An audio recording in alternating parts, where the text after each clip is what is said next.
Hi guys, today I will tell you about Sony Xperia E5 review.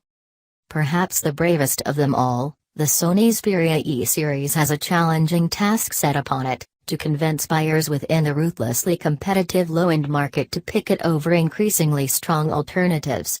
But the Xperia E5 seems stronger than ever, with significantly better hardware compared to its predecessor in essentially every area: design, display, power crunching, and even imaging. Design. If there's one thing the Xperia E5 has going for it, it's design. One would have a hard time calling this anything but reasonably attractive. More so at this price point, and especially compared to the rather mundane-looking competitors. While we're fine with this particular omission, we felt the volume rocker, located on the upper side of the frame, is a bit too far for comfortable use, even with larger-than-average hands. That said, the power key is well in reach, and both buttons offer a satisfying click when pressed. Display.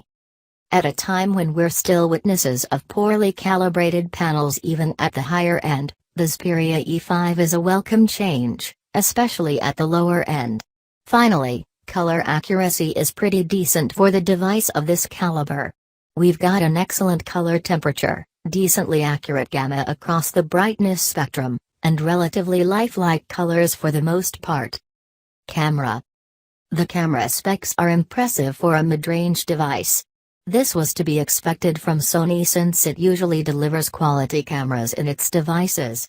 The main camera is 13MP and comes with autofocus and HDR photo capabilities. The front camera is 5MP. You can shoot video in HD at 30 fps.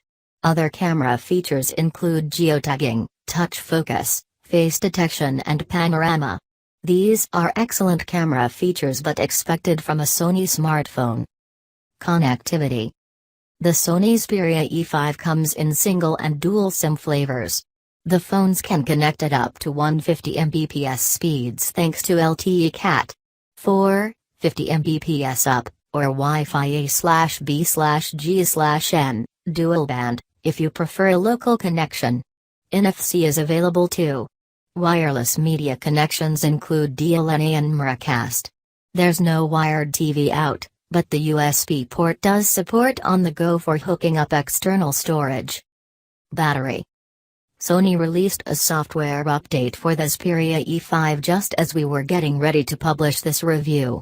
As a result, we're retesting the battery life with the latest software version available, and we will update this section tomorrow.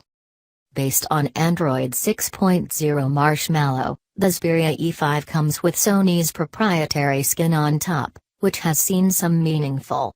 Finally, despite fingerprint scanners having started making their way into the lower end, the Xperia E5 makes do without one. All in all, the MediaTek MT6735 chipset did a fine job pushing the 720p display of the Xperia E5 smoothly. The user interface felt snappy and there's hardly any lagging except for really heavy apps. Stay tuned. So guys, that's all for today. Please subscribe our channel. Thank you and bye bye.